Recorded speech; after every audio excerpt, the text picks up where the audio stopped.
Viewer discretion advised.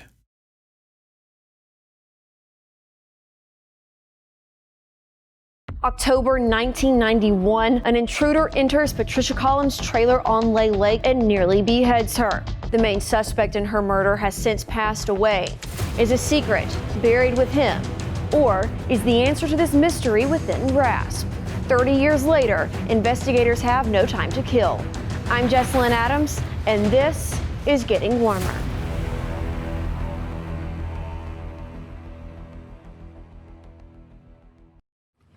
I was at the scene, and it was a very gruesome scene.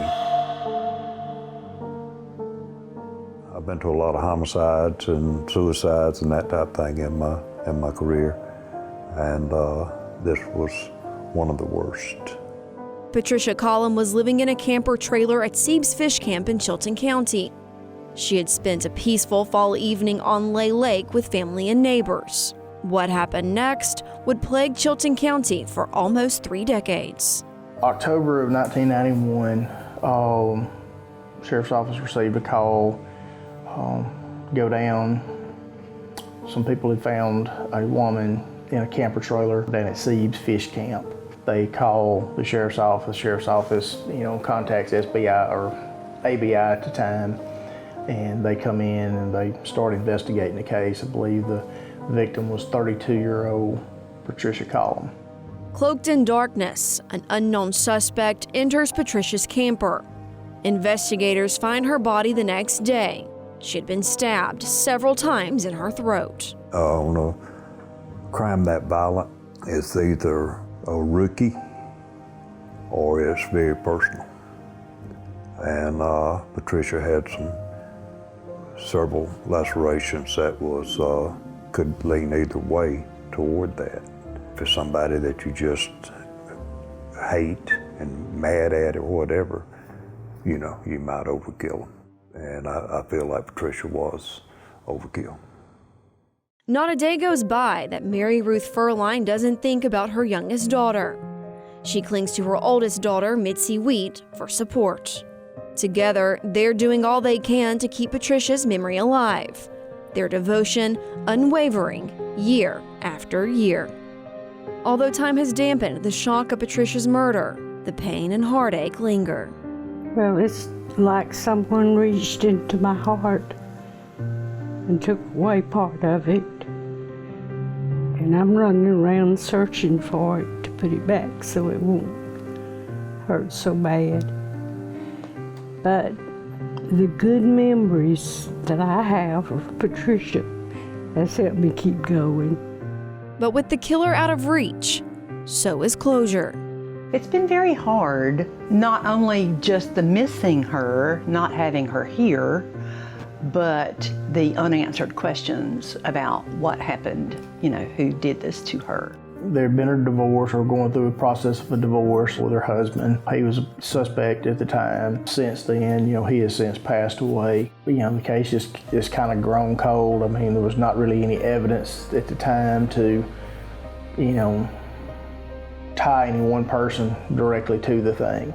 Patricia and C.W. Collum built what appeared to be a happy life together with 3 children. When you met Mr. Collum, however many years prior to them getting married, what was your initial reaction of him? We had known his family since we were very young. We had gone to church together.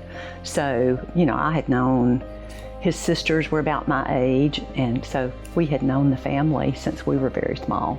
Over time, her family noticed red flags. More than a decade later, Patricia was calling it quits. My husband and I had gone to their house and played cards one night. And, like I said, Patricia was the jokester, and my husband is the one who never stops talking. So they always were aggravating each other and, being silly. And after we got home, she called me and very quietly said into the phone, "Can you please come and get me?" So I went to the house. It was probably midnight. Went to the house, got her, brought her to my house. They had gotten into an argument because he was jealous over her and my husband enjoying themselves and laughing, and had pulled a knife and threatened to kill her if she ever had anything else to do with any other man.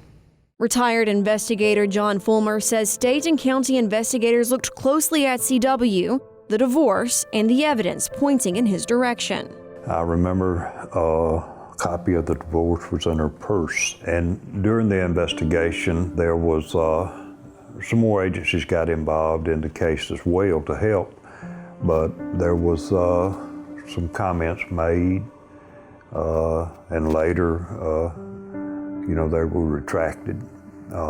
Different things that were said that I felt like would lead toward one person. Mitzi says one of those comments came from Patricia and CW's oldest daughter.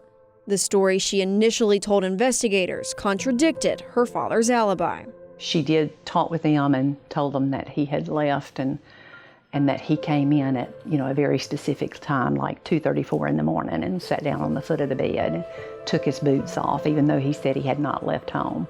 But shortly after that, after his attorney spoke with her, she recanted that story. So, of course, she was very young. So, do you think there was any truth to that story? Oh yeah, I do.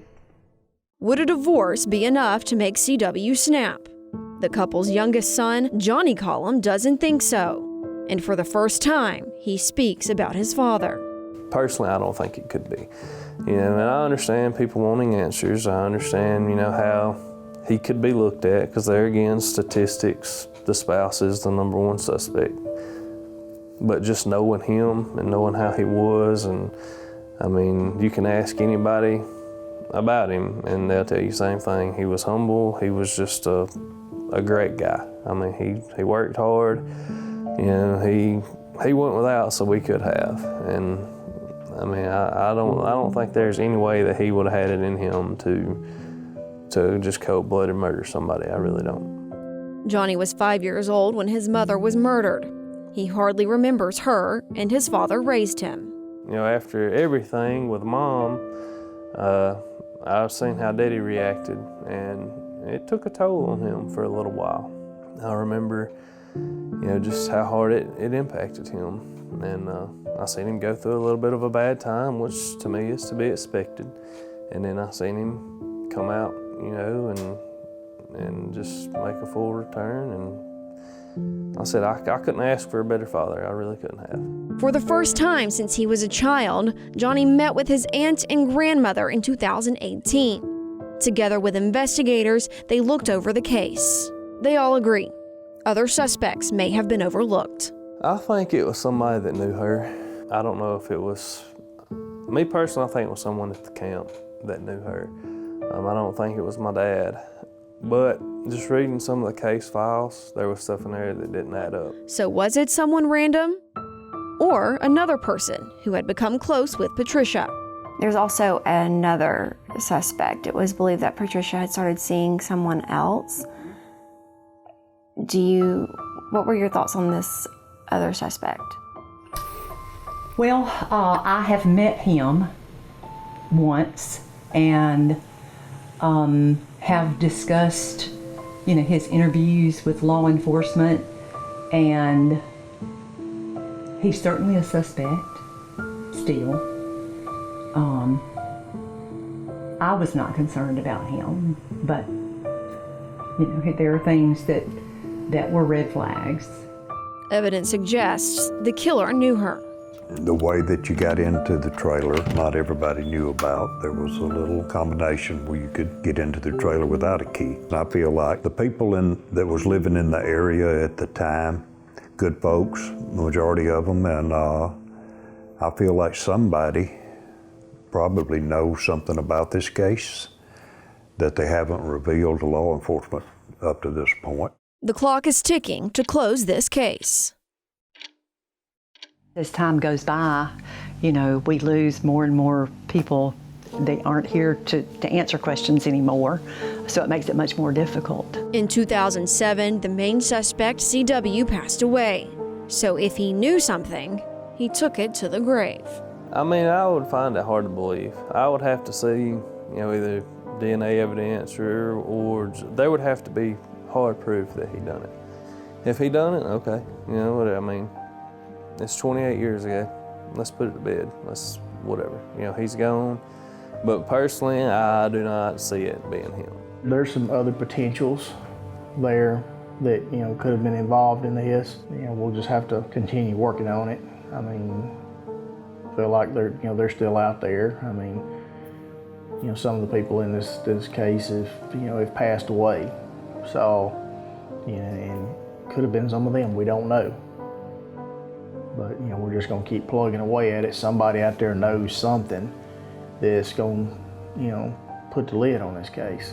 Investigators and families say someone knows who killed Patricia that chilling October night.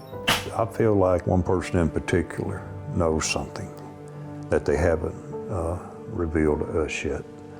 And I wish they would, because, you know, we want to get closure for this family.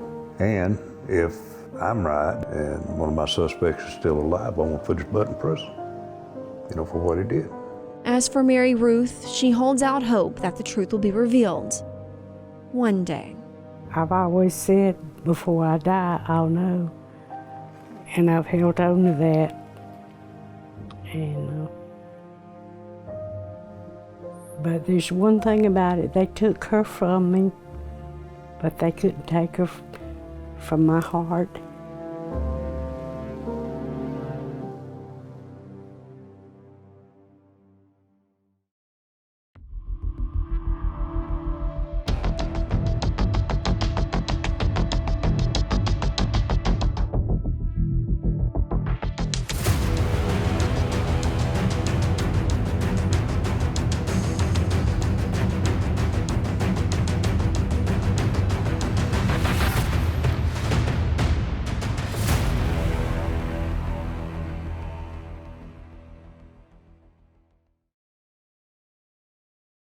Anyone with information on this case is urged to contact the Chilton County Sheriff's Office at 205-755-4698.